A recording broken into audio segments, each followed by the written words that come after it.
Bonjour à tous et bienvenue. Je suis très heureuse d'accueillir aujourd'hui Eric, que j'ai interviewé il y a quelques mois, l'année dernière.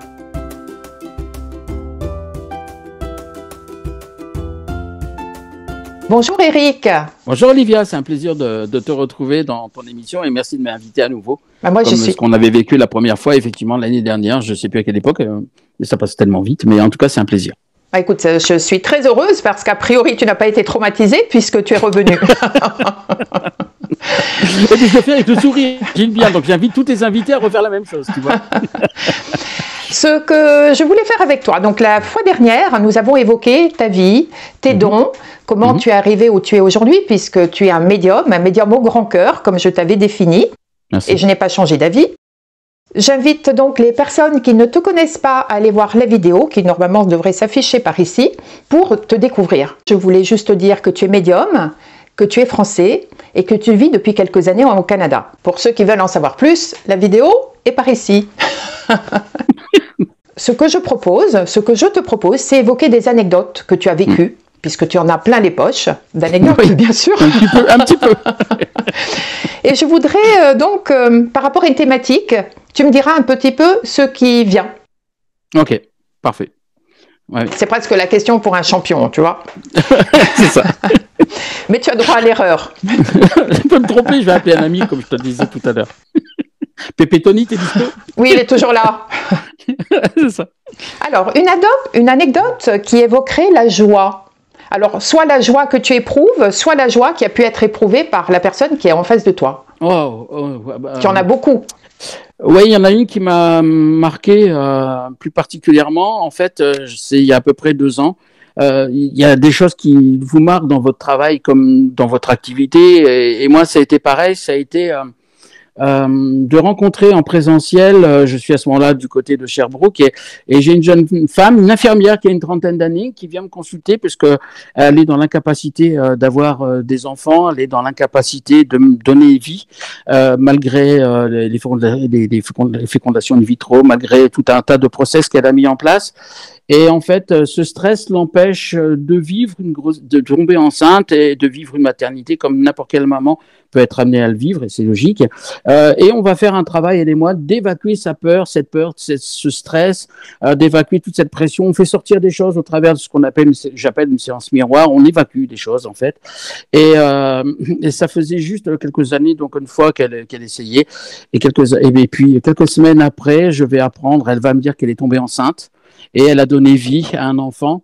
Et ça a été pour elle comme pour moi l'une, il n'y a pas que ça aussi, bien sûr, mais l'une des joies les plus, fantastiques, c'est-à-dire de constater que quelqu'un, tu donnes vie, en fait, alors qu'elle le désespérait, elle était venue en désespoir de cause parce que le corps médical, ça se passait pas bien, son corps ne réagissait pas, et puis cette joie et aujourd'hui, elle est devenue maman, bien évidemment, parce que ça s'est produit, cette anecdote s'est produite, je crois, en 2020 ou quelque chose comme ça.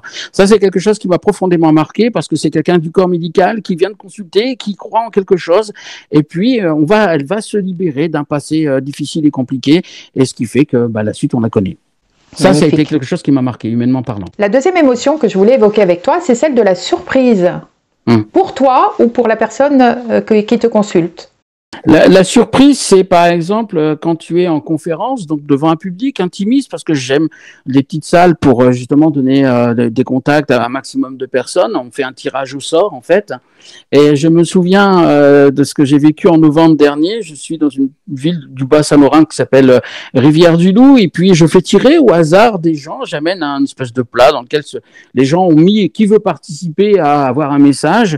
Et je me souviendrai toujours de cette personne. Donc je fais tirer dans les rangs, je me déplace, puis après par section de 6 personnes, et puis j'ai pratiquement terminé la conférence derrière ces réponses, puis on me dit non, retourne dans la salle s'il te plaît, retourne dans la salle, j'entends cette voix qui me dit ça, et puis je m'approche d'une jeune femme, je lui tends encore une fois ce plat dans lequel se trouve, ce saladier dans lequel se trouve justement les tickets, enfin les gens qui avaient rempli ce document, et puis j'ai dit non, pas vous madame, pardon, excusez-moi, je fais pas vous, mais vous, puis là elle me dit j'aimerais tellement que ce soit moi qui ai une nouvelle de maman, je voudrais tellement une nouvelle de maman, et cette dame va se tirer elle-même C'est-à-dire la surprise, c'est que je dis, je retourne dans la salle, vous, non pardon, vous, et moi je voudrais tellement ce message de ma maman, et elle va se tirer elle-même, elle réalise même pas que c'est son nom, quand je lui ai donné son nom, c'est sa copine qui va dire, hey, tu t'es tiré toi-même, tu as tiré ton nom toi-même, le hasard a fait des choses, ça c'est, toute la salle a fait waouh, parce que j'y suis retourné, j'ai expliqué à la salle, me demandez pas pourquoi, on me demande d'eux, et la suite, encore une fois, je viens de vous la donner. Le hasard, bon, on va dire comme ça. Encore lui, la surprise. La tristesse maintenant. Oh, parce que tu vis beaucoup d'émotions. Ouais, la tristesse en tant que telle, très honnêtement, j'ai eu la chance de ne pas la vivre. Parce que je vais lire la vie, je vais pas la vivre. Il y a des fois où on annonce pas forcément de bonnes nouvelles. La tristesse, c'est quand que tu vois que quelqu'un de malade, parce que tu découvres qu'elle va partir. Tu dis, par exemple, tu entends, ça m'est arrivé avec. J'étais triste sans l'être. Cette dame-là, c'est Isabelle. Elle est infirmière de son état. Elle est en soins palliatifs. Elle est en face de moi sur son lit de mort. Hein, je le dis ouvertement. Valérie, c'est la personne qui s'occupe d'elle. Elle est à côté.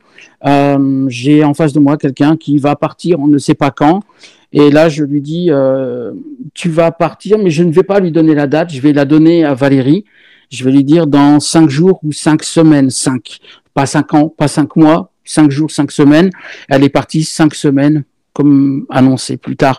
Alors, je peux pas être triste. Je peux pas être triste parce que là, on a quelqu'un de malade, mais c'est pas ce qu'on aime faire, hein. C'est pas ce qu'on aime voir. Mais la vie, comme la vôtre, comme la mienne, dans ce qu'on peut vivre professionnellement, qu'on soit un pompier, un gendarme, un policier, ben parfois, on est un médecin, il peut annoncer aussi, triste d'annoncer une nouvelle, mais il faut continuer. Mais il faut continuer pour et donc, mais par contre, ces chemins-là, cette tristesse-là, d'annoncer des choses comme ça, j'ai la chance de pouvoir dire ou constater que c'est relativement rare, fort heureusement d'ailleurs, parce que ce serait difficile à porter à longueur de temps. Oui, très difficile à gérer. Ouais. La colère. Oh, la colère, c'est un défunt qui va dire c'est arrivé à un monsieur en Belgique. J'ai un monsieur qui est dans sa voiture, il prend une séance avec moi. Je t'entends pas trop bien quand tu bouges. Pardon. Voilà, super. Ouais. Pardon. Je disais, oui, de la colère, c'est effectivement une situation vécue en cette fin d'année 2022 où j'ai un monsieur qui me consulte, il est originaire de Belgique. Et là, à partir de là, si tu veux, j'ai cette personne qui est en face de moi et son père est en train de lui parler. Je vois que ça va pas. Et là, son père rentre dans une colère en disant, tu as envie de te suicider, je t'interdis à le faire et je ne viendrai pas te chercher. Le monsieur en face de moi, il est scotché comme je peux l'être moi aussi, parce que j'annonce quelque chose qui est quand même très fort. Et ce monsieur me dit, oui, effectivement, j'ai envie de me foutre en l'air. Et en fonction des réponses qui m'auraient été apportées, parce qu'il vit une séparation douloureuse et son père rentre en colère, mais pour le maintenir en vie, pour lui dire, tu vas arrêter ça, je ne veux pas. Et là, c'est là où je vais lui dire, ne fais pas ce que j'ai fait, parce que son papa s'était lui-même suicidé. D'accord. Waouh. Et donc là, on a le défunt qui rentre en colère en disant, il tape du poing, j'ai fait ça sur mon siège. Bam, comme ça, le monsieur a été comme ça, il lui a dit, je ne viendrai pas te chercher, ne compte pas sur moi. Parce qu'il lui avait demandé, papa, viens me chercher. Voir un défunt en colère, mais c'est pas de la colère terrestre, c'est-à-dire c'est une autre approche, c'est quelque chose de plus compliqué à décrire. Mais mon regard a changé, l'intonation de ma voix a changé. J'ai tapé du poing sur la table pour lui faire passer un message et ça l'a remis sur les rails. Si je oui, tu voulais le secouer. Il voulait le secouer. Oui, pardon, il voulait le secouer. Ouais. Voilà. Ou alors aussi, c'est pas de la colère, c'est parfois de la déception. On est peut-être à la frontière. Parfois, la colère la déception peut amener de la colère.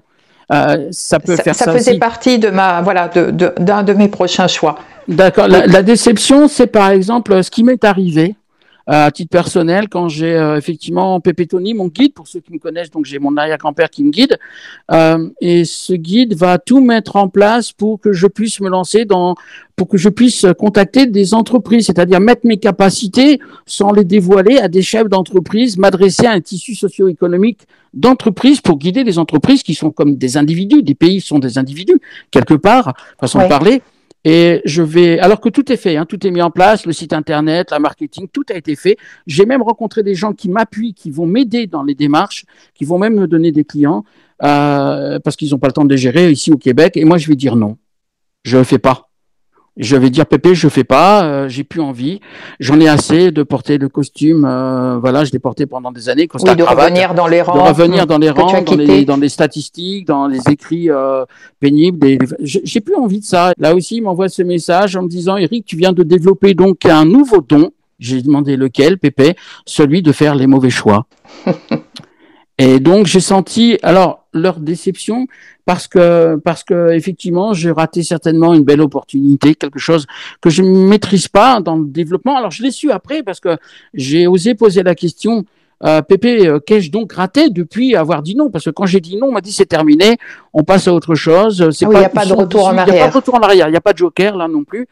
Et là, il va m'expliquer ce que j'ai raté et je comprends leur déception. Et je pense que si j'avais eu cette information avant de prendre cette décision, j'aurais peut-être fait les choses autrement, mais là, on refait l'histoire. Tu auras une autre occasion pour aller dans la même direction, j'allais dire, oui, si c'est la direction que tu devais prendre. Absolument, et juste après, ils m'ont dit, on va donc s'adapter. C'est fou, mais on sent que j'ai senti quand même... une petite déception. Ils vont pas le formaliser comme ça mais ils vont, comme la colère, le monsieur tout à l'heure, ils vont bien te faire comprendre que t'as merdé. Moi, je vais oser lui poser la question. Hein. Je vais être franc, je vais être là aussi transparent. Bon, Pépé, tu dis que j'ai fait un mauvais choix, c'est-à-dire, tu peux me dire, tu veux vraiment savoir, Eric? Ben oui, quand même, hein, en même temps. Eh ben, il me dit, la première année, tu as raté 350 000 $ de chiffre et la troisième année, tu finissais à 1,5 million de dollars. Et dans la nuit, après cette information, donc là déjà, moi j'ai pris une claque, hein, je le dis ouvertement. Alors ça reste des prévisions, mais je peux pas remettre en question ce qu'il me dit parce que tout ce qu'il m'a dit, c'est réalisé dans ma propre existence. Alors ça peut paraître peut-être prétentieux ou je sais pas quoi, mais c'est ma réalité de vie. Pour ceux qui me connaissent, en tout cas, ils le savent de ce que je vis avec eux. Et donc je vais faire une crise d'angoisse. Dans la nuit qui suit, ça va juste faire une vingtaine d'années ou 25 ans que j'en avais pas fait. Et je me réveille et je demande je réveille ma femme et puis là j'entends une voix qui me dit on n'a pas dit hein. On attendait cette crise d'angoisse, on attendait cette réaction que tu as sur le plan terrestre. Et il me répond si tu poses une question et que tu n'es pas capable d'entendre la réponse, ne pose surtout plus la question. Ouais. Ben, j'ai cherché le coup, hein. Donc, derrière leur déception, il y a eu la mienne. La colère aussi qui m'a un peu embarqué. J'étais en colère contre moi. Parce que justement, il va me dire non, c'est terminé. Pépé, excuse-moi, Joker. Non, il dit qu'on est passé à autre chose. Il n'a pas dit je, il dit on est passé à autre chose. Donc, déception, colère, des fois. Oui. On peut être déçu et en colère contre soi-même. Ce qui a été mon cas. Bon, la prochaine fois, j'écoute. Oui, mais c'est compliqué. On a toujours le libre arbitre de faire, ne pas faire, refaire, défaire. Mais ils m'ont proposé autre chose. On en parlera peut-être par la suite. Mais ils m'ont proposé en alternative autre chose. Et je ne peux pas dire le contraire. C'est en train de se réaliser, de se mettre en place. On va en parler dans 2 secondes. Je voulais encore deux thèmes. Celui de la peur. Ouais, mais là, c'est lié à une expérience personnelle. C'est-à-dire que c'est arrivé avant-hier, en fait, pour rien cacher. Il y a une petite fille qui se prénomme Léa, qui a 14 ans, et qui vit là aussi, je crois, du côté de Saint-Gabriel. On est du côté de Rivière-du-Loup, là aussi, dans le fleuve Bas-Saint-Laurent. C'est le hasard de la ville que j'ai citée, où j'ai déjà donné une conférence. Puis je me suis lié d'amitié avec Charles, son papa. Léa a une particularité, c'est qu'elle voit les défunts, mais parfois les défunts viennent l'embêter. C'est-à-dire qu'on a déjà déjoué des défunts qui venaient vraiment se manifester au point, par exemple, où Léa, qui ne sait pas trop comment réagir, elle se réveille dans la nuit, puis tu as un défunt qui est à côté de toi en train de dormir et t'observer, qui a posé la tête de la même manière. C'est impressionnant. Elle va décrire des choses, on va vivre des choses avec elle, assez impressionnantes. Et là, j'avoue que dimanche, j'ai eu peur parce que je ne sais pas à quoi on a affaire.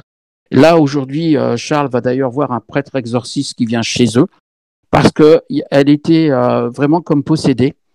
C'est-à-dire que là, il y a une entité qui est rentrée en elle. Il y avait 3 griffes dans son dos, elle se plaignait de son dos, elle hurlait, la gamine, quand son père m'appelle au secours, Eric, au secours. Quand Charles fait ça, c'est pas pour faire beau, parce que c'est rare, il l'a fait à 2 reprises, et à chaque fois, la première, c'était une entité qui l'avait agressé, la deuxième, c'est ce il est en train de vivre, et là, en face de moi, on ne reconnaît pas Léa, et son papa est en état de choc, il m'assiste, et là, j'ai pas peur sur le coup, j'ai eu peur après, parce que en fait, en face de moi, on n'a pas pu filmer, mais c'est impressionnant. Et là, à un moment donné, je dis à l'entité, regarde-moi, regarde-moi. Et là, ses yeux, c'est plus son regard, et elle va se mettre à grogner. Et là, elle est prise de convulsions, elle est prise de choses comme ça. On va réussir à la faire partir, cette entité. Léa va se réveiller. On la retrouve, elle ne se souvient d'absolument rien. Sauf qu'hier soir, c'est revenu et j'ai pas pu l'aider parce que j'ai eu l'information tardivement. Mais là, il y a un prêtre exorciste qui est obligé du diocèse de là où elle dépend, qui intervient. J'ai été confronté à des choses, j'ai vu des choses. Alors, ça reste marginal parce que c'est 3, 4 mes aventures comme celle-ci. Mais quand ça frappe, ça impressionne, ça marque. C'est impressionnant. J'ai eu peur, pas sur le coup, j'ai eu peur après parce que j'ai fait ce qu'il y avait à faire. Je me suis laissé guider. On a réussi. 36 minutes plus tard, Léa est revenue à elle. Mais quand vous avez une petite fille et avec un papa, le regard du papa m'a marqué. Parce que son regard, il était au désarroi, il comprenait pas, il assistait à sa fille. Léa, s'il te plaît, ma fille, viens. Et puis Léa, elle part, mais c'est pas elle. Et cette petite n'a pas de problème de santé mentale, elle s'est fait expertiser. Les psychologues sont intervenus, il y a rien. Mais aujourd'hui, c'est le diocèse qui est obligé de s'en mêler. J'ai pas pu faire autrement. Tu te protèges, toi, dans ce cas-là? Je ne sais pas comment faire. Je suis protégé naturellement. Je me suis jamais protégé sans arrogance. Ça veut pas dire que je joue le mec qui sait tout, non. Je sais que je suis protégé. Mais par contre, j'avoue que quand j'ai aidé Léa la première fois, il y a un peu plus d'1 an maintenant, mon arrière-grand-père Pépé Tony m'a dit, Eric, on t'interdit de faire ça. J'ai demandé pourquoi. Il me dit, toi, ils vont pas s'attaquer à toi parce que j'ai pas peur sur le coup pour des raisons que j'ignore. J'ai peur après. Mais je réalise ce qui vient de se produire après. Mais ils me disent, ils peuvent s'attaquer à ta fille et à Noémie ou à ta femme. Bah oui. Donc hier, j'ai voulu avant-hier aider. Mais hier, c'était une force que je n'avais jamais vue, quelque chose que je n'avais jamais vu. Alors, pour ceux qui m'écoutent pour la première fois, ils vont penser, ouais, il faut qu'il arrête de se droguer avec de la sauge, ou il faut qu'il arrête de se piquer, ou qu'il arrête de picoler. Non, je suis...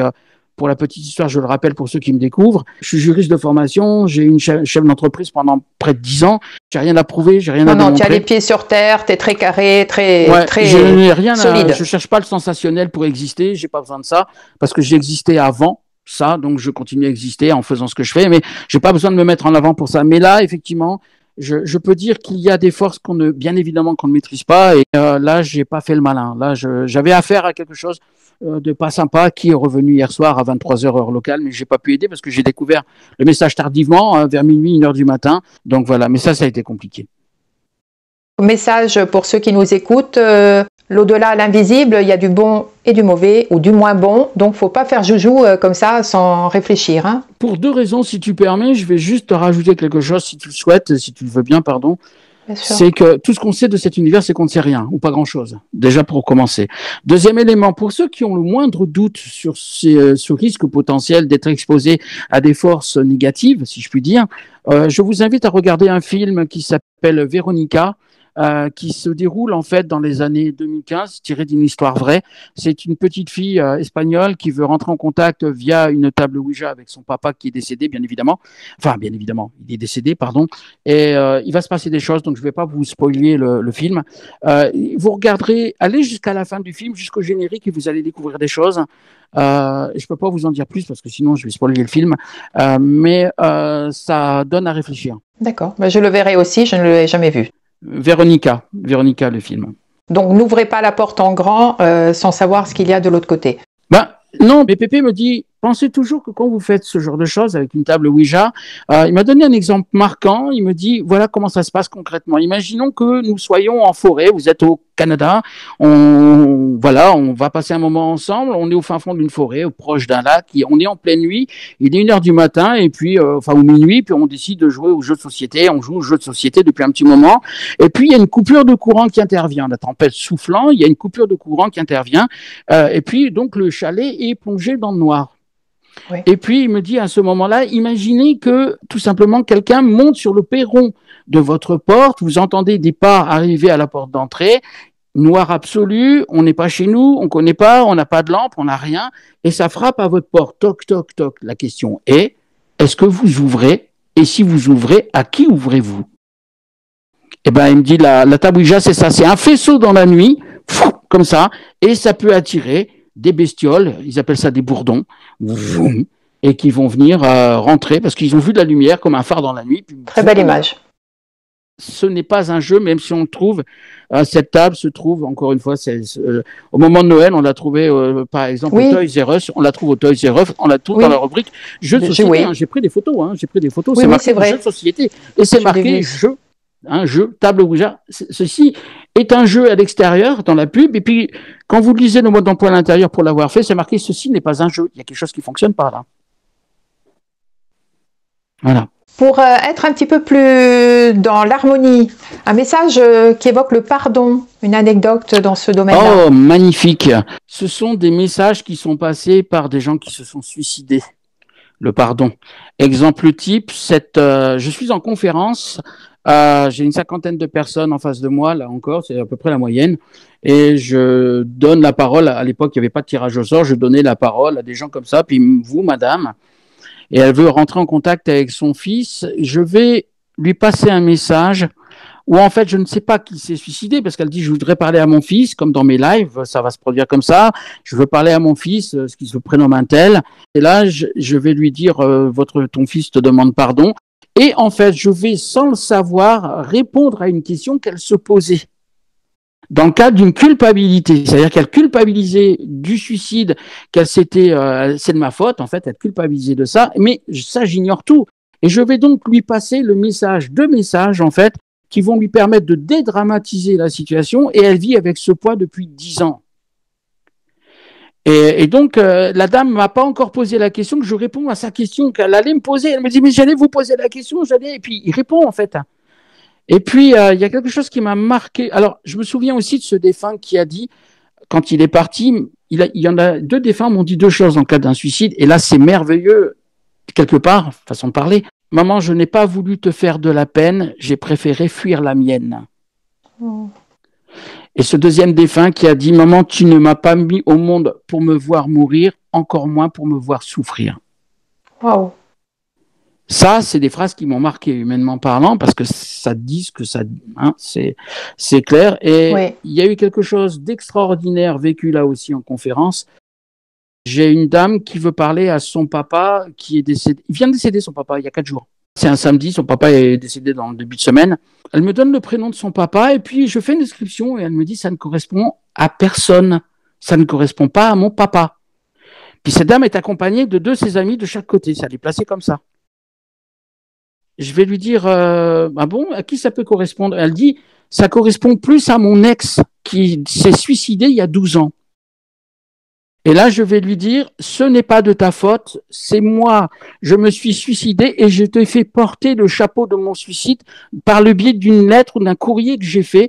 J'ai dit que je me suicidais à cause de toi. Je te demande pardon, ça n'a pas été le cas. Et là, tu as les 2 copines à côté qui font, waouh, comme ça. Cette femme qui est en face de moi fait, oh mon Dieu, j'attendais pas, je comprends pas pourquoi. Elle est tétanisée et je rentre dans les détails et elle me dit, mais tout est vrai, t'as la salle qui réagit, il fait, waouh, mon Dieu, quoi. Et puis, son papa qui est effectivement décédé, évidemment, qui est à côté, qui dit, je remercie ton ex-compagnon de t'avoir soulagé et je l'ai laissé passer pour qu'il puisse te donner ce message et voilà le mien. Mais là, ça a été... là, oui. Il y a des silences qui parlent. J'en ai des frissons, là, je suis en train de... Il y a des silences qui parlent, une salle qui se tait, faut le vivre, hein. une salle qui se tait. Et là, quand tu as ce, mais c'était impressionnant pour moi parce qu'il n'y a pas de raison que je peux me tromper. Hein, je suis pas, voilà, je peux passer à côté, comme n'importe qui. Hein, mais là, mais c'était magnifique et je me souviendrai toujours de la réaction de ses amis comme ça. Elle me regarde. Et elle comprend plus. Et là, subitement, c'est soulager le poids qui tombe, quoi. Et là, des pardons comme ça, c'est waouh. Ça, c'est waouh. J'ai pas les mots. Faut le vivre. Faut le voir. Faut le vivre. Mais ça, c'est prodigieux. Oui, parce que là, tu te sens toi aussi, entre guillemets, utile. C'est-à-dire, c'est même pas utile, c'est pas le terme que je voulais employer. Oui, je comprends. Mais tu te dis.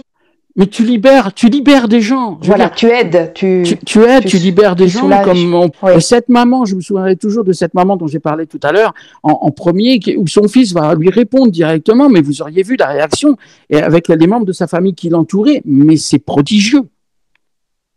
Et on ne sait rien de la situation. Moi, je ne veux pas d'informations.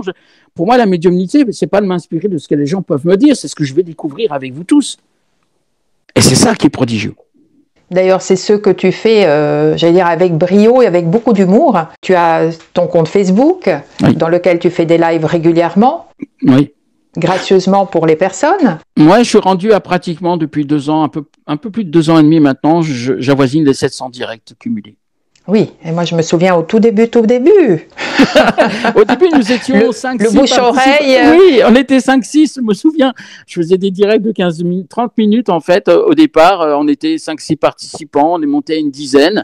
Oui. Et puis là, le record, on a dépassé les 540 participants. La moyenne, c'est 300 personnes sur les directs. Alors, j'ai doublé la fréquence. Je suis passé de 30 minutes à pratiquement un peu plus d'1 heure ou presque 1 heure. Bien évidemment, vous ne pouvez pas, et moi non plus, répondre à 300 personnes ou 400 personnes lors d'1 heure. Hein, qui pourrait le faire? Je ne peux pas. Mais quand tu délivres 30 à 40 messages, si tu veux, et que tu vois les retours, c'est ça qui m'intéresse, c'est les retours. C'est de parler à des gens que je ne connais pas derrière un écran, qui peuvent être situés à 5000 km de chez moi, Québec, France, 5000 km, plus loin, Suisse, ou alors carrément dans des pays, des contrées lointaines, comme Tahiti. Il y a des gens qui me suivent de Tahiti, de la ville de la Réunion, à 9 heures de décalage en plus de chez moi, si tu veux. Donc, ça traduit l'impact de ce que des messages passés, hein, en fait. Hein, il y en a eu quand même un paquet. Je voudrais surtout rassurer les personnes, parce qu'il y a parfois des messages qui sont pas très gentils, des commentaires de personnes mécontentes, frustrées, parce qu'elles ne sont jamais sélectionnées ou choisies. J'ai déjà la chance que ça aille vite. Hein. Il y a des médiums, si vous assistez à certaines avec des confrères, c'est pas une critique, c'est un constat. Il y a des médiums qui vont passer 3-4 personnes sur 2 heures de messages. Alors, ils vont peut-être passer 10-15 minutes par personne, mais vous êtes 800, 900, 1000 ou 300 à y assister. Moi, j'ai la chance de passer 30 à 40 personnes. Alors, bien évidemment, je comprends la déception, la frustration humaine, mais je dis toujours qu'il n'y a pas de douleur supérieure à une autre. Déjà, pour commencer, il y a des gens qui vivent des drames, hein, quand on perd des enfants, peu importe voilà. Et puis, dans un deuxième registre, comme je dis souvent, la chance peut pas sourire à tout le monde, hein, mais vous avez encore la possibilité par la suite, si vous le désirez, de prendre des séances de 30 minutes ou d'1 heure. Après, libre arbitre à chacun, mais je peux pas donner plus parce que l'année dernière, par exemple, dans ma propre existence, si je cumule sur les 2 dernières années où je fais des directs, j'ai donné 5 mois de ma vie. Sur 24, vous donnez 150 jours à de parfaits inconnus, ce qui est pas grave en soi, mais je peux pas faire plus. Non, non, attends, tu es, comme je disais, le cœur gros comme ça. Je t'ai toujours défini ainsi. Oui, merci. Il me donne, c'est normal de donner. Hein, pour moi, je trouve ça logique, ce serait purement égoïste, mais encore une fois, je fais mon possible pour servir un maximum de personnes. Après, n'oublions jamais cette phrase, aide-toi, le ciel t'aidera. Si vous voulez aller plus loin, des fois, il y a des gens qui traînent une tristesse, une dépression suite à la perte de quelqu'un. Je vois ça régulièrement. Ça coûte quoi de prendre une séance avec un médium, peu importe le nom qu'on va y donner, hein, à ce médium. Il y a des gens qui vont sombrer dans l'alcool, dans la dépression pendant des années, qui vont prendre des cachets, qui vont faire vivre l'enfer à leur famille, de tristesse, de ci, de ça, alors qu'en 30 minutes, 1 heure, ça peut être réglé. Vous avez 160 avis déposés sur ma page Facebook. Je veux dire, il y a des commentaires par milliers, il y a des retours par milliers, il n'y en a pas 1 ou 2, au-delà des avis. Donc, à un moment donné, aussi, on a le moyen, la capacité de faire les choses. C'est un choix, après. C'est un choix. J'ai testé, c'est testé, approuvé. Ça change une vie, ça éclaire une vie, hein, comme ils ont pu éclairer la mienne, comme ils éclairent, voilà, que ce soit aujourd'hui des chefs d'entreprise. J'ai la chance de guider aujourd'hui des gens de toutes les catégories sociales et économiques, hein, le retraité, l'étudiant qui cherche aussi sa voie. Donc, tout ça, on est là pour ça. Après Facebook, donc je voulais évoquer effectivement avec toi les consultations que tu fais, donc en tant qu'individuel. Donc les personnes peuvent s'inscrire et te prendre rendez-vous avec toi. Oui. Il y a du coaching aussi que tu fais. Oui. Alors ça, on n'en avait pas parlé la dernière fois, donc je voulais l'évoquer avec toi. Ouais, parce que ça peut être intéressant aussi. Alors le coaching, il peut prendre plusieurs couleurs. Hein. C'est guider des gens, on coach des gens façon à dire. Alors moi, par exemple, j'ai une chance énorme, c'est que alors est-ce que c'est mon vécu, est-ce qu'il s'inspire de ce que j'ai fait dans ma vie professionnelle avant tout ça. C'est-à-dire que je vais pas dire, voilà, tourne à droite, il faut que tu tournes à droite. Bon, je peux le dire à quelqu'un, tourne à droite. Un médium peut dire, tourne à droite. Mais je vais expliquer pourquoi il faut tourner à droite. Pardon pour la caméra. Je vais aussi expliquer pourquoi il faut pas tourner à gauche. Parce qu'on me le donne. Donc après, on a le libre arbitre. Hein. Ça, c'est déjà une chance énorme. Et puis le coaching aussi, c'est j'ai accompagné des gens. Alors par exemple, j'ai aidé des médiums à développer des capacités. J'ai aidé des gens aujourd'hui à changer de métier. À dénouer des nœuds. À dénouer des nœuds. Et toi, le ciel t'aidera. Et puis, beaucoup plus largement, par le biais de séances miroirs, des gens qui ont des patterns, qui ont vécu des agressions, qui ont vécu l'inceste, le viol, des agressions avec armes supposées sur la tempe. Je ne me prends pour rien. J'utilise des capacités qui me mettent à disposition. Et puis, c'est comme ça qu'on peut aider des gens à changer de regard. En fait, on va pas tricher sur l'événement. On va rien changer, mais on va se positionner autrement. La caméra va, comme un scénario, hop, se déplacer. Oui. Voilà. La situation va être vue autrement. Et c'est comme ça, comme je le disais, j'ai enlevé 3 ans de douleur à des gens, j'ai enlevé 14 ans de TOC, j'ai enlevé des choses, mais improbables, quoi, en fait. Alors, jusqu'où ça va, je ne sais pas, parce que pour moi, je découvre des choses, parce que je les teste, hein, encore une fois, je ne sais pas. Encore une fois, je ne suis pas du corps médical, je ne dirai jamais, ne prenez pas vos médicaments quand la médecine vous le conseille, c'est pas ça du tout. Je fais des choses que je n'explique pas de la même manière que je vais passer des messages de défunts que je n'explique pas dans le fonctionnement, comment ça fonctionne. Mais les résultats sont là, ça c'est indéniable. En plus de cela, tu organises depuis, je crois, une belle année, je pense, des conférences avec des séances de médiumnité publiques, donc au Canada, qui ont beaucoup, beaucoup de succès. Donc pour les Canadiens qui nous écoutent, allez-y, vous avez cette chance folle. Mais nous, Français, en France, est-ce que il me semblait avoir entendu dire que tu avais prévu venir par chez nous? Oui, tout à fait. Alors, merci Olivia. Oui, c'est vrai, parce que encore une fois, je cherche je fais encore une fois, comme on l'a évoqué tout à l'heure dans les exemples donnés, je cherche des petites salles. Hein. Pour moi, le plus important, c'est. Alors, j'ai eu la chance, comme Priscille, elle me dit, viens dans mon cinéma, je peux te mettre à disposition à Toulon, mon cinéma dans lequel je travaille, parce que je peux le faire. J'ai des gens qui m'ont déjà proposé. J'ai des adresses pour toi. Mais ça, c'est beau à vivre, c'est beau à partager avec vous parce qu'on fait des choses à l'intérieur de ces séances. Alors, je vous raconte bien évidemment ce qui m'arrive, des anecdotes. C'est un échange. Alors, conférence, j'aime pas trop le mot, comme je le dis toujours, parce que ça fait un peu professoral, tu vois. C'est un échange. Voilà. À un moment donné, il faut bien donner un nom à ce qu'on fait. Donc, conférence, parce que c'est générique. Mais effectivement, j'aurai la chance de venir en France. Alors, sauf que le calendrier est en train de bouger parce que pour rien vous cacher, ça me permet une transition. Je devais effectivement m'installer au Québec, mais les formalités administratives étant ce qu'elles sont et les complexités du système auxquelles on se heurte, je le dis clairement pour nos politiciens québécois qui ont besoin de main-d'œuvre et d'avoir des gens, et on fait tout pour complexifier les choses. Et si vous avez un doute, n'hésitez pas à m'appeler, c'est pour ceux qui pourraient m'écouter. Donc on voulait aider et participer à, comme on le fait depuis 4 ans. Sauf qu'aujourd'hui, ça paraît un peu compliqué. Donc on a décidé, en fait non, on n'a pas décidé. En fait, Pépé nous a dit, les enfants, là, qu'est-ce que vous penseriez d'aller vous établir dans un autre pays? Mais comment? Mais tout ça, il nous dit ça avant qu'on complexifie les choses. Hein. C'était en février dernier. Les choses se sont gâtées au Québec, complexifiées à partir d'avril-mai. Et donc, là, il nous dit, qu'est-ce que vous penseriez d'aller vous établir en 2023? Ça va pas la tête. Au Panama, mais ça va toujours pas la tête, le Pépé. T'as perdu l'esprit, façon de parler ou quoi? Toujours des bons choix, hein, Pépé Tony. Hein. C'est ça. Il t'envoie pas n'importe où, hein. Ouais, non, mais j'ai dit la prochaine étape c'est Mars, la prochaine étape c'est la Thaïlande, je sais pas. Mais donc après le calendrier, parce que là je m'égare un peu. Tout simplement, le calendrier 2023 pour une venue peut être un petit peu modifié. Ce sera peut-être fin d'année ou début d'année 2024. Mais effectivement, j'aurai la chance, et là, je communiquerai sur une dizaine de dates que je peux organiser via la France. Alors après, il y a toute, évidemment, la logistique des déplacements, il y a pour toutes les raisons que tout le monde peut comprendre. Mais effectivement, ce sera un plaisir de vous retrouver en direct, en face à face, parce que c'est ce que j'aime faire. J'adore faire ça. J'en ai fait une dizaine au Québec. c'est vraiment quelque chose que j'adore mettre en place et vous voir interagir avec moi. Il y a quelque chose qui se passe. Hein. Dans les conférences, il y a quelque chose qui se passe. Combien de fois je vais vers les gens, hein, c'est-à-dire que moi, je vais vers vous quand c'est possible techniquement. Hein, quand il y a une salle de cinéma, c'est un peu compliqué. Mais je vais directement vers vous, je me sois. Et combien de fois il y a des gens qui me disent qu'est-ce qui se passe, Eric? On sent comme des courants d'air qui se passent. Et puis après, quand tu mets des gens, tu touches les gens parce qu'on me demande de faire des choses et puis que là, waouh, c'est. Ouais, je me lasse pas, quoi. Je me lasse pas. Je me lasse pas. C'est impressionnant. Humainement, c'est fort. Hein. C'est intense. Hein. Humainement, c'est fort. Hein. De toute façon, je te rassure tout de suite, même à travers l'écran, ça passe. Aujourd'hui, on a besoin de réponses, tous autant que nous sommes. J'ai perdu mon petit frère le 16 décembre dernier. Voilà, j'ai eu des réponses. Voilà, c'est compliqué. Hein. Quelques heures après son départ, boum, j'étais connecté. Marc était là. J'ai pris des sécurités pour bien parler de lui et c'est ça qui m'intéresse. Ce qui est intéressant, c'est de démontrer. En fait, on cherche pas, on n'a rien à prouver. On n'est pas là pour démontrer, mais le vivre avec vous en face, en vis-à-vis, en présentiel, en conférence, et puis voir une salle vibrer, réagir. La réaction des gens, on peut pas tricher avec l'humain. Tu peux pas tricher. Tu es en face des gens. Moi, je me souviendrai toujours, là aussi, dans une conférence, je pose toujours cette question, qui n'y croit pas à ce que je pratique? Et je me souviens d'un monsieur qui s'est installé, il est arrivé en avance, moi aussi, j'étais en train d'installer ce que j'avais à faire. Et puis, j'ai ce monsieur qui est désinvolte, tu sais, il est en regardant en l'air, enfin.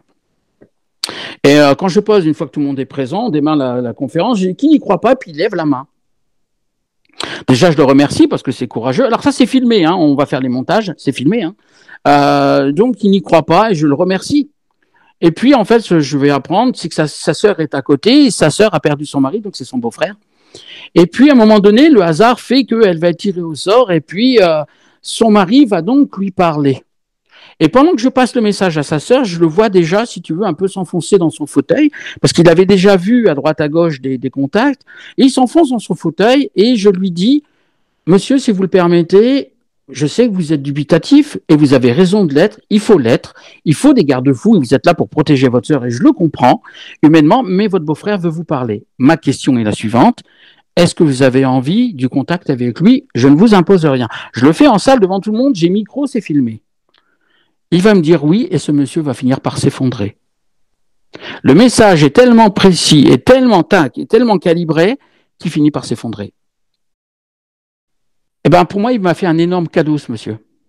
Parce qu'il m'a fait confiance. Enfin, il m'en a fait plusieurs. Puis la deuxième, il a été soulagé. Il a dépassé ses craintes. Il n'est pas resté fermé comme on peut l'être parce que la seule chose contre laquelle je ne peux pas lutter, je suis pas là pour ça, j'ai pas de temps à perdre, c'est la mauvaise foi. Quelqu'un qui ne reconnaît pas, quelqu'un qui est dans le déni. Non, j'ai pas de problème d'alcool. Ben pourquoi tu as toutes ces bouteilles? Oh, arrête d'en faire toute une histoire, toi, dis donc. Eh bien là, de voir ce monsieur s'effondrer ou de voir cette personne, mais toucher au cœur, puis venir à la fin te faire une accolade, parce que au Québec, c'est ce que les gens font. Ils viennent te chercher, ils te font une accolade et qui te regardent droit dans les yeux en te disant merci. Non, c'est magnifique. Qu'est-ce que tu veux faire? Et de voir. Moi, ça me met les larmes. Moi, il y a quelque chose qui m'a touché profondément. Je suis en conférence et puis je vois arriver un groupe d'une dizaine de personnes. Si tu veux, on sent qu'ils sont ensemble les uns avec les autres. Et puis la conférence démarre et puis voilà, qui veut un message? Boum, vous, madame. Voilà, j'ai perdu mon garçon il y a peu. Je vais décrire l'accident de travail.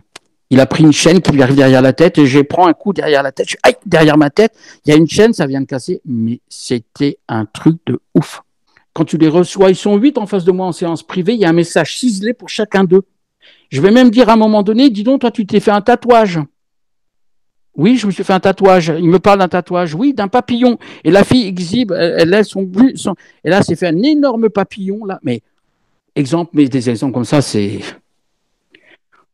Mais quand tu vis ça en conférence, c'est pour ça que les amis, les conférences, D'autres en donnent au-delà d'Éric Bachelard. Il y a des très bons confrères qui font de très belles choses. Il y a Alain Joseph Bennett que tout le monde peut connaître. Il y en a d'autres que je vais oublier, donc je vais pas. Il y a Tyler Henry aux États-Unis. Voilà, il y a Éric Bachelard, sans me comparer aujourd'hui au Québec. Mais je veux dire, quand on se met en face de vous, c'est qu'on a peur de rien. C'est-à-dire qu'on est sûr de ce qu'on va vous transmettre. On peut se tromper évidemment, mais c'est-à-dire que le don il existe parce que pour ceux qui doutent. Comment s'exposer physiquement à quelqu'un à qui tu vas raconter des histoires? Parce que ici, on a quand même des bûcherons, hein. On a quand même des gars qui font. Moi, je suis un petit gabarit. Il y a des gars qui font 1m90, ce sont des bras, on dirait mes cuisses, comme disait Coluche.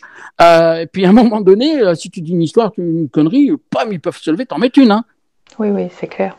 Mais là, c'est pour ça que je disais tout à l'heure, tu ne peux pas tricher. Et puis, quelqu'un qui aurait un pseudo-talent ou qui serait pas bon, il va chercher à se cacher. Nous, on s'affiche. Tous les copains s'affichent. Tous ceux qui font les choses bien, on s'affiche. Comme ceux que tu reçois dans ton émission. On n'a pas peur de se montrer. D'ailleurs, tu parlais tout à l'heure des personnes, des consultants qui te font des cadeaux.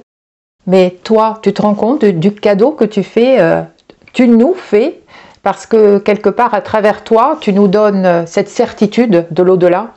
Que la personne ne part pas, que l'énergie, la conscience, l'esprit, l'âme reste et reste avec nous, à côté de nous.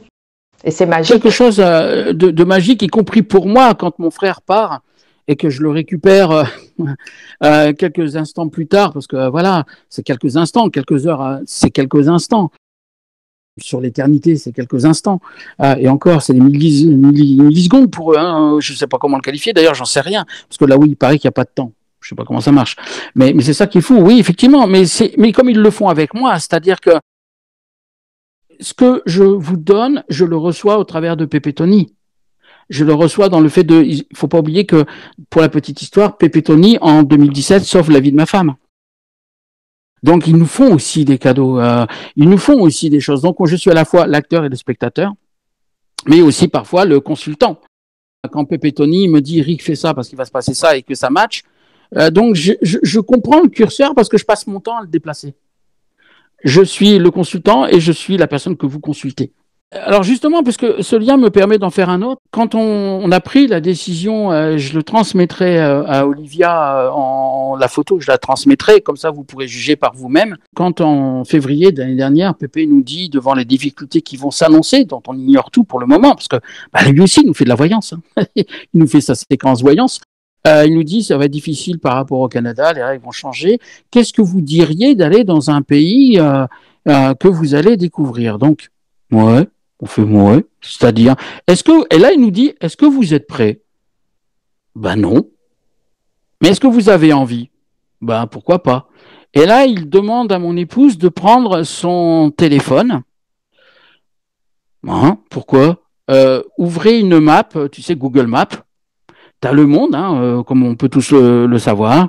Et là, on découvre subitement qu'on a Google Maps. Hein, je vous montrerai la photo, de toute façon, ce sera fait. Et là, apparaît un cœur sur un écran.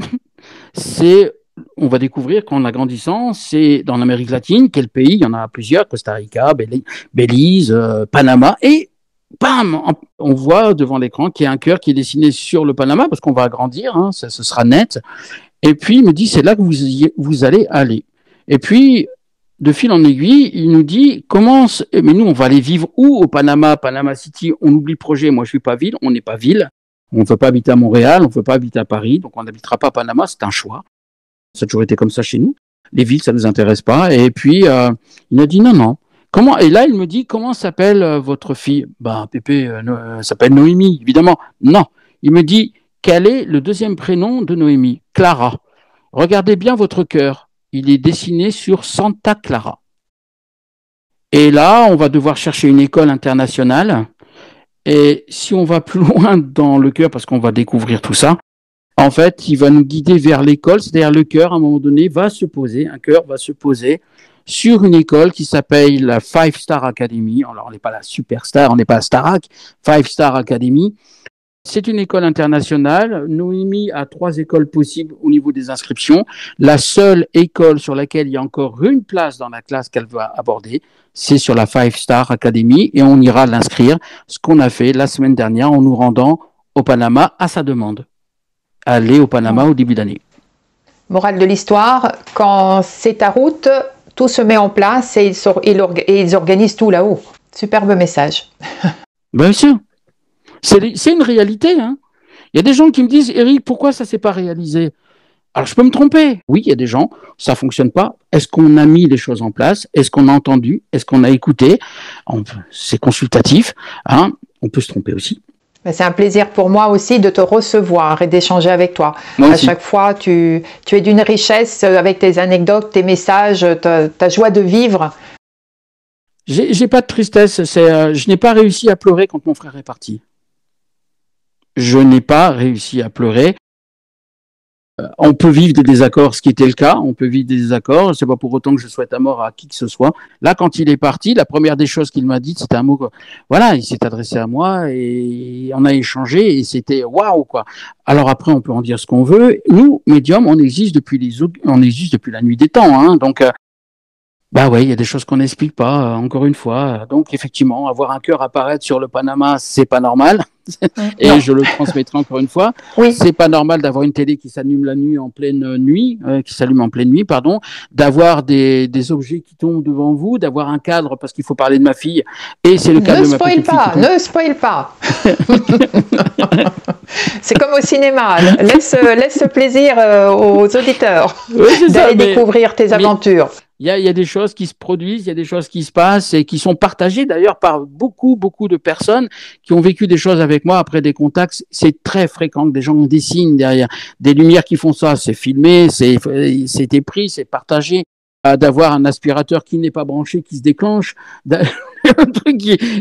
En ce moment, ça tomberait bien avec ce qui se passe et l'électricité, oui. C'est pratique. mais voilà, il y a plein d'anecdotes, encore une fois, des choses qui se mettent en mouvement, mais c'est pas Eric Bachelard qui le dit, hein. C'est simplement partagé par des personnes toute l'année. Disons, depuis que j'ai une relation et j'ai eu un contact avec Eric, il se passe des trucs bizarres. Ou pas. Mais c'est ça qui est le fun à vivre. Et de le partager avec vous tous, c'est voilà, j'ai cette chance énorme de faire ce que j'aime. Continue. Ouais. Ah mais je veux, c'est pour ça, les conférences, le livre, j'ai pris beaucoup de retard. Hein, il va m'engueuler, je le sais. J'ai bien avancé, mais pas au rythme que je le souhaite, parce que on fait beaucoup de choses. Et puis la fin d'année a été extrêmement chargée. Ça nous donnera comme ça une autre raison pour nous revoir, ton livre. Avec grand plaisir. Mais on n'a pas besoin de ça, je pense, de raison. On reste en contact en permanence. Bien sûr, mais voilà, et puis c'est le fun de vous partager tout ça. Qu'est-ce que je peux te souhaiter de beau avant de te laisser, parce que tu dois avoir des consultations qui attendent? Qu'est-ce qu'on peut me souhaiter? D'être heureux? Je le suis, parce que quand tu fais ce que tu aimes, j'ai pas le sentiment de travailler en fait, tu vois, de discuter comme on le fait là, de partager, d'échanger. J'ai pas le sentiment vraiment, sincèrement, de travailler. J'ai cette chance. J'ai eu du travail. On a tous fait un travail alimentaire. Il faut bien payer ses factures. Mais là, j'ai dépassé ce cadre-là. Et tout ce que je demande, c'est que nous soyons heureux, que nous ayons des réponses. Que moi, ce qui me rend heureux, c'est j'aime ce que je fais déjà. On en vient d'en parler, mais c'est surtout de voir des gens sortir d'une tristesse absolue quand on consulte, on va pas bien, et de vous voir avec un énorme sourire derrière, parce que oui, il y a de l'humour, mon tempérament, il est ce qu'il est, mais ils ont de l'humour aussi, hein, de l'autre côté. Oui. Par exemple, je me souviens de cette phrase qui a été donnée, je la donne aussi en conférence, qui est ne fais pas cette tête, on dirait que je suis mort. Tu vois? Tu vois, une prochaine que je vais poster qui dit on peut renaître de ses cendres, j'en suis une preuve vivante. C'est beau. Puis les traits d'ironie, d'humour. Un défunt qui est là-haut, qui se moque gentiment d'une autre personne, du même membre de sa famille, qui va lui dire, même quand elle parle, elle fait des fautes d'orthographe. Tu vois? C'est mignon. C'est mignon. Et puis après, tu as des phrases beaucoup plus percutantes qui sont tu m'as enterré, mais qui t'a dit que j'étais mort? Tu vois, ce sont des phrases, là j'en ai noté une ou deux reçues hier. Oui, parce que tu les partages régulièrement. Oui, absolument.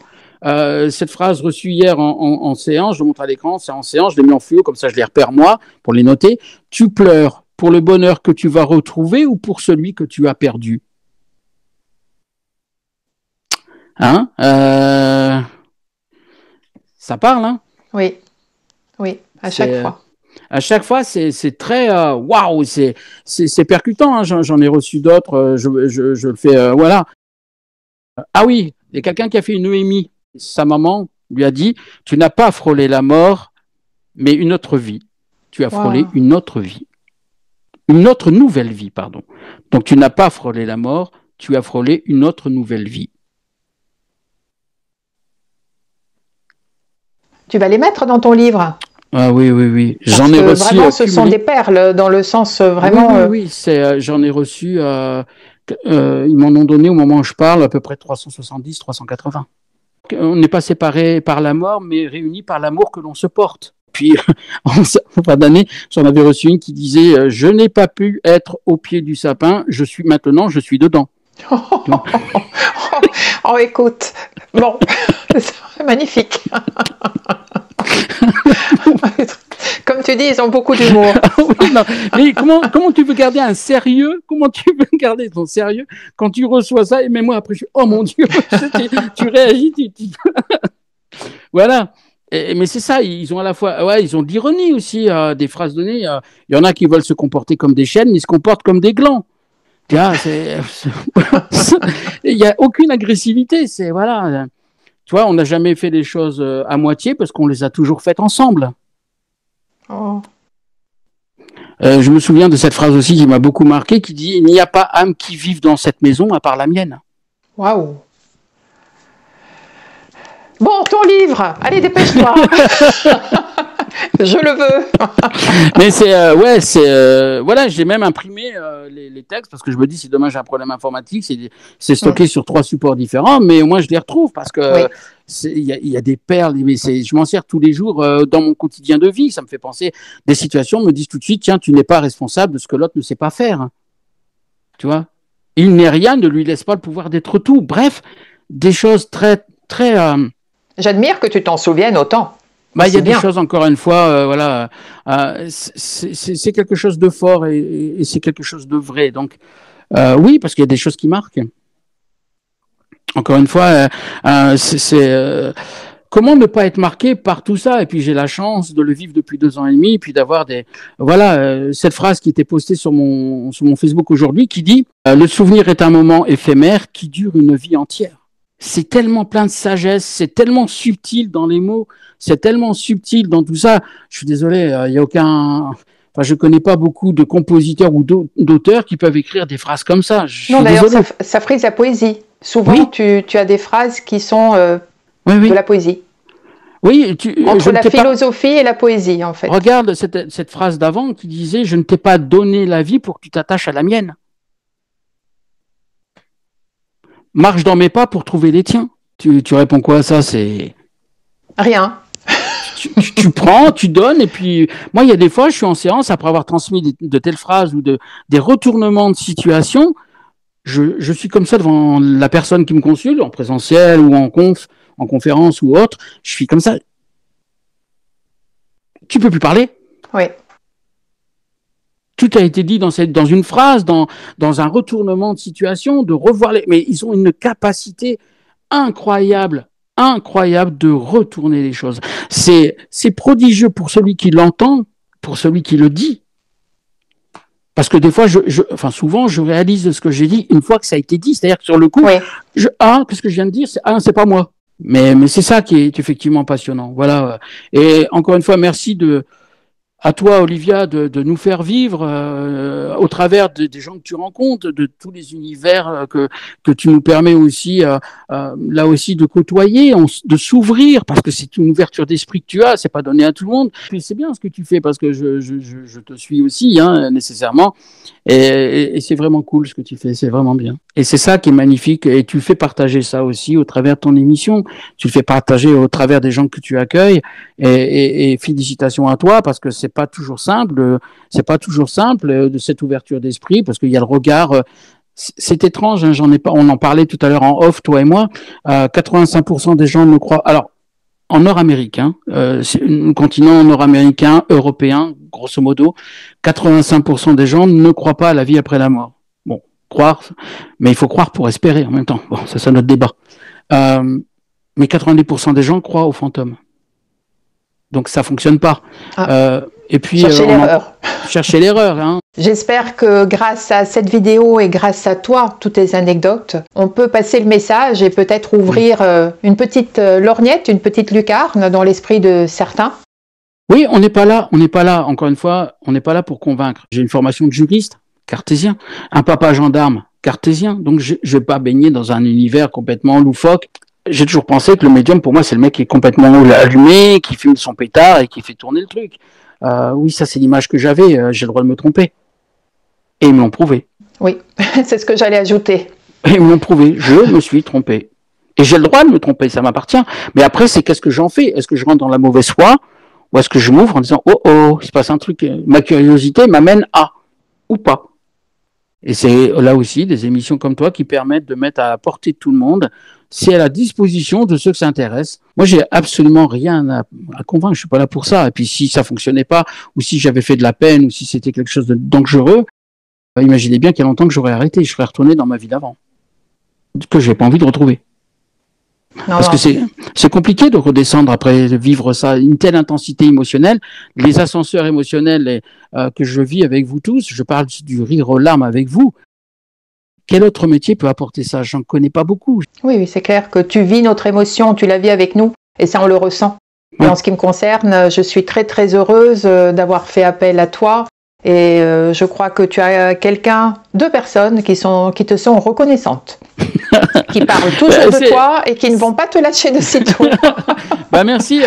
On cherche juste le bonheur des gens. Quand on a compris ça, une chose que j'aimerais dire, si tu permets, je ne croyais pas en la bonté humaine. Moi, quand tu es chef d'entreprise, que tu as eu 120 personnes en responsabilité, il y a des gens tordus qui te font des coups tordus. Et quand Pépé m'a dit un jour, Eric, tu vas t'apercevoir que l'être humain est quelqu'un de bon, là, je me suis dit, Pépé, arrête de te droguer, hein.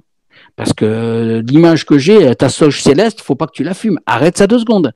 Mais il a raison. L'immense majorité d'entre nous veut quoi? Des réponses, la paix, être heureux, en bonne santé, bien évidemment, c'est plus facile. Être en harmonie avec soi et avec les autres. Avec la vie qu'on veut mener. Alors après, il y a des rêves, on rencontre des gens, on apprend de nous et des autres. Il se passe des choses dans nos vies. Est-ce qu'on réussit à concrétiser ou pas? On saisit des opportunités ou pas? J'ai été capable de faire de mauvais choix parce que j'ai développé ce don aussi. Oui. Mais donc derrière, je donne de leçons à personne parce que même moi qui suis guidé, je dis non. Mais j'ai trouvé un X autrement, même si c'est pas un exponentiel de richesse matérielle, parce que sur Terre, on a tous un Dieu commun qui nous fédère tous, c'est le Dieu argent. C'est pour ça que je dis, si demain tout cela devait s'arrêter, ce serait compliqué de redescendre, hein. C'est des moments de vie intenses, vrais. Puis redonner l'espoir. Merci de les partager avec nous. Ça a été un plaisir en tout cas, et merci encore une fois de m'avoir reçu dans cette très belle émission que tu animes. Mais je t'en prie, c'est moi qui te remercie de ta confiance. Je te souhaite un bon déménagement d'ici là. Merci. Et puis surtout, on se donne rendez-vous très vite, où que ce soit. Avec grand plaisir. Sauf au Panama. Et en route vers de nouvelles aventures pour nous tous. Voilà, c'est une nouvelle année qui commence aussi, il ne faut pas l'oublier. Et j'attends ton livre, que je serai très heureuse et très fière de présenter.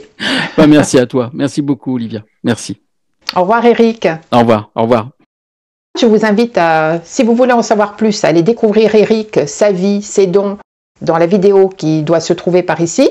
Et en ce qui me concerne, je vous donne rendez-vous très bientôt. Au revoir.